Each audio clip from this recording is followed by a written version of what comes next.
저희가 함께 읽겠는데요. 잠언 11장 16절에서 31절 함께 읽습니다. 시작. 유덕한 여자는 존영을 얻고 근면한 남자는 재물을 얻느니라. 인자한 자는 자기 영혼을 이롭게 하고 잔인한 자는 자기의 몸을 해롭게 하느니라. 악인의 삭은 허무하되 공의를 뿌린 자의 상은 확실하니라. 공의를 굳게 지키는 자는 생명에 이르고 악을 따르는 자는 사망에 이르느니라. 마음이 굽은 자는 여호와께 미움을 받아도 행위가 온전한 자는 그의 기뻐하심을 받느니라. 악인은 피차 손을 잡을지라도 벌을 면하지 못할 것이나 의인의 자손은 구원을 얻으리라. 아름다운 여인이 삼가지 아니하는 것은 마치 돼지 코의 금고리 같으니라. 의인의 소원은 오직 선하나 악인의 소망은 진노를 이루느니라. 흩어 구제하여도 더욱 부하게 되는 일이 있나니 과도히 아껴도 가난하게 될 뿐이니라. 구제를 좋아하는 자는 풍족하여 질 것이요 남을 윤택하게 하는 자는 자기도 윤택하여 지리라. 곡식을 내놓지 아니하는 자는 백성에게 저주를 받을 것이나 파는 자는 그의 머리에 복이 임하리라. 선을 간절히 구하는 자는 은총을 얻으려니와 악을 더듬어 찾는 자에게는 악이 임하리라. 자기의 재물을 의지하는 자는 패망하려니와 의인은 푸른 잎사귀 같아서 번성하리라. 자기 집을 해롭게 하는 자의 소득은 바람이라. 미련한 자는 마음이 지혜로운 자의 종이 되리라. 의인의 열매는 생명나무라. 지혜로운 자는 사람을 얻느니라.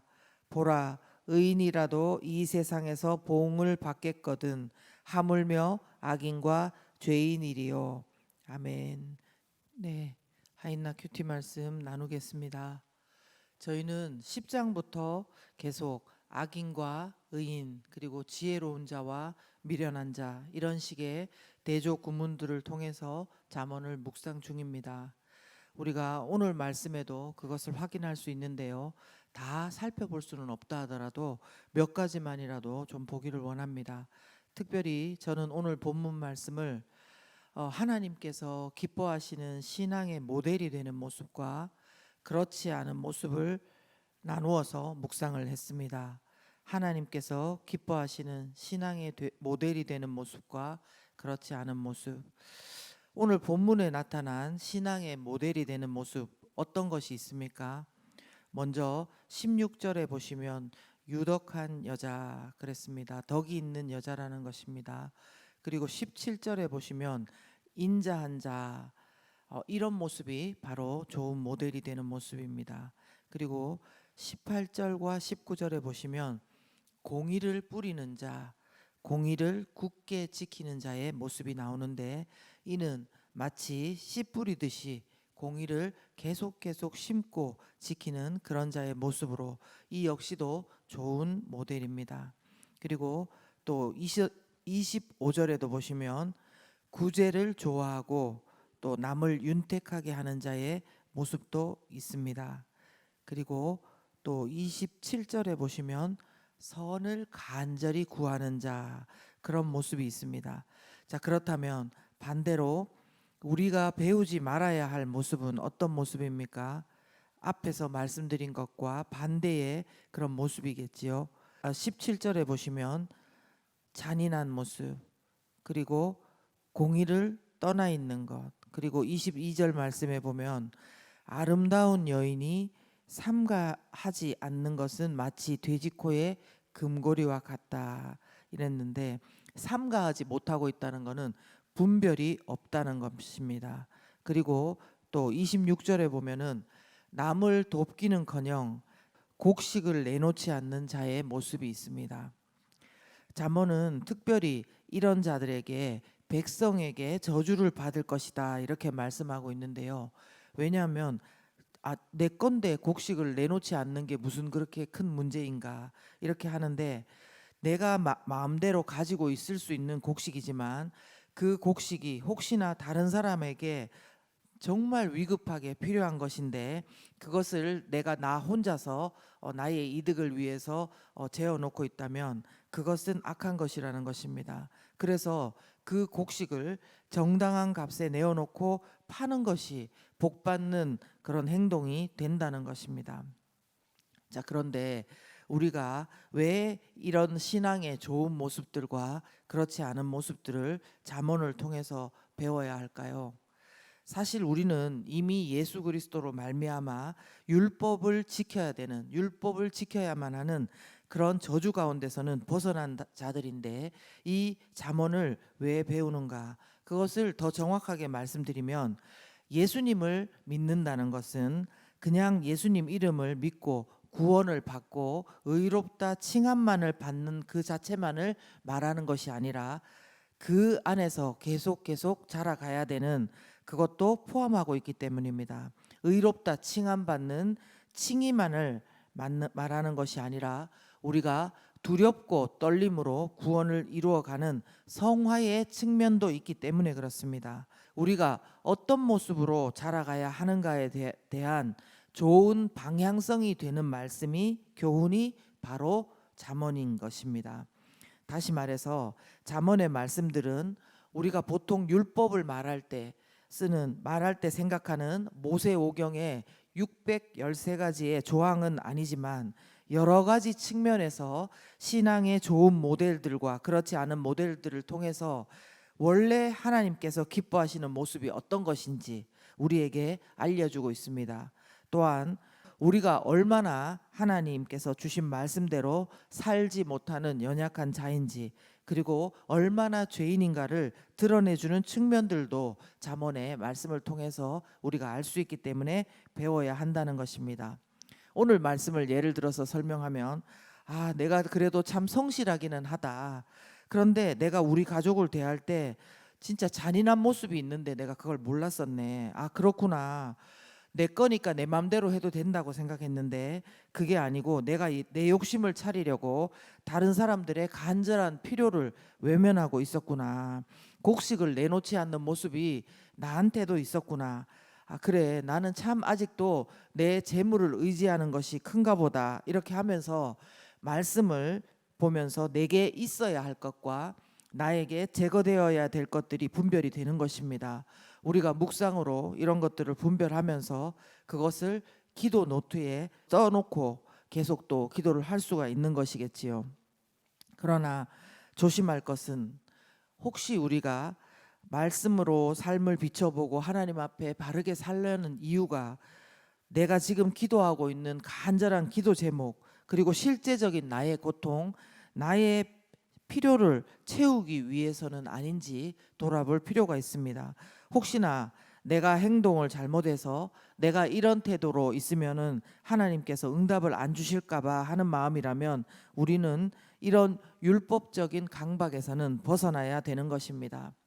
아시다시피 로마서 8장 1절과 2절에서 이런 말씀을 하셨습니다.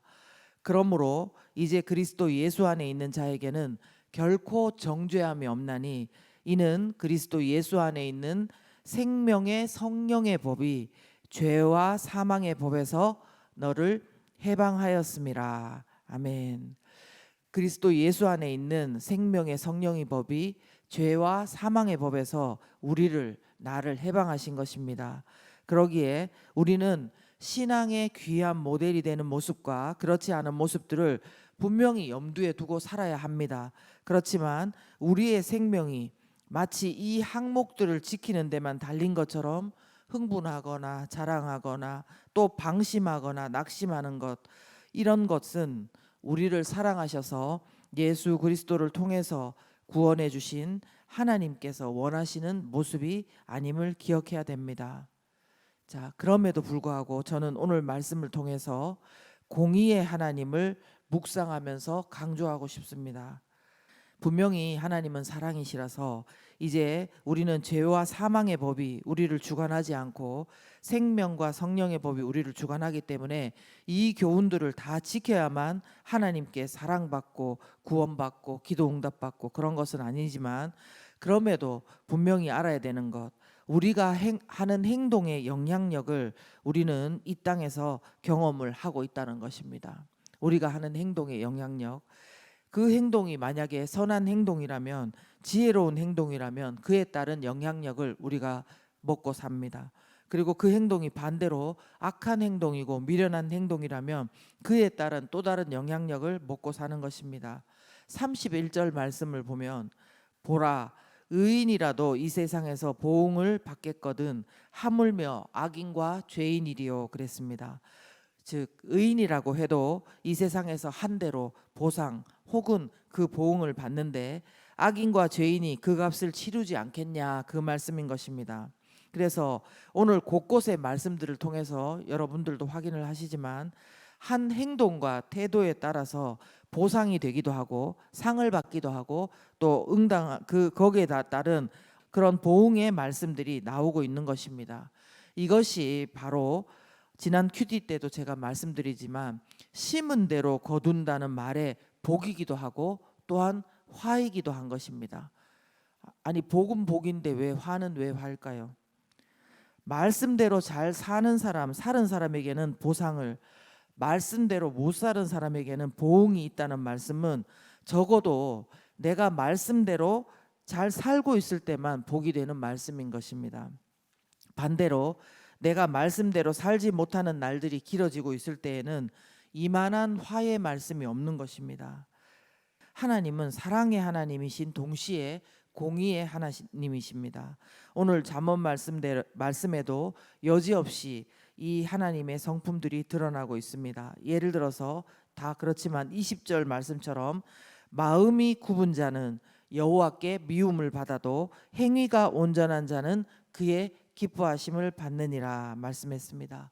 여기서 마음이 굽은 자는 마음이 삐뚤어진 사람 말입니다. 어떻게 삐뚤어졌냐면, 하나님을 거부하고 진리의 말씀을 대적하는 왜곡되고 그릇된 마음의 소유자라는 것입니다. 이런 사람은 하나님께 미움을 받는다고 합니다.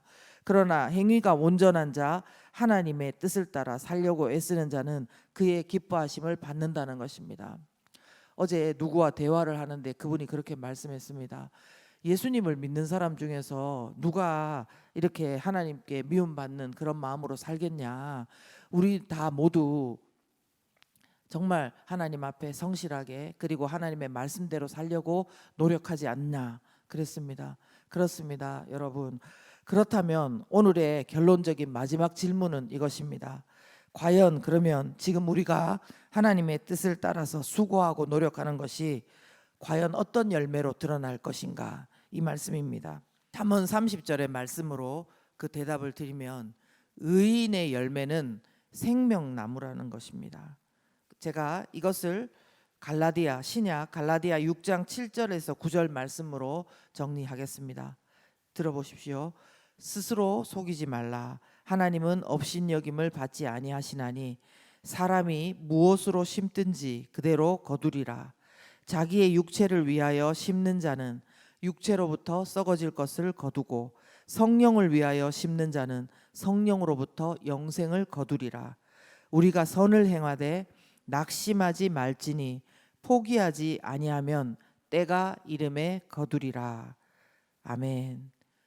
우리 가운데 주시는 말씀으로 이 시간 기도합니다. 사랑의 하나님, 그렇습니다. 또한 공의의 하나님, 그렇습니다. 우리가 정말 사랑과 공의의 정점에 계신 하나님을 만나서 지금까지 이 자리에 있습니다. 하나님 아버지께서 우리에게 예수 그리스도로 말미암아 베풀어 주신 그 은혜, 우리가 잊지 않고 살기를 원하고 또한 안심하고 평강으로 살기를 원합니다.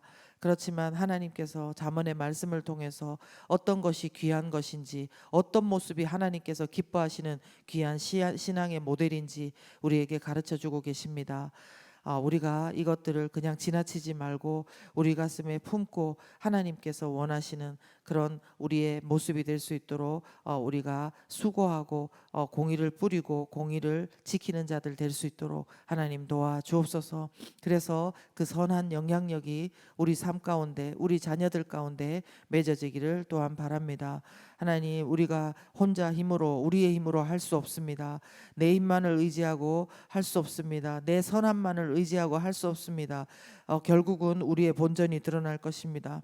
그러기에 우리가 오늘도 하나님 앞에 성령 충만함을 구하며 여기에 모인 우리 모두 가운데 그 은혜가 임할 수 있도록 도와주옵소서. 하나님께서 우리를 붙들어 주옵소서. 분명히 정말 사랑받은 자로서 의인으로 칭함받은 자로서 그 확신을 누리되 그럼에도 불구하고 두렵고 떨림으로 구원을 이루어가야 될 우리의 책임에 대해서 오늘도 다시 생각하며 한 발짝 내딛는 저희들이 될 수 있도록 도와주옵소서.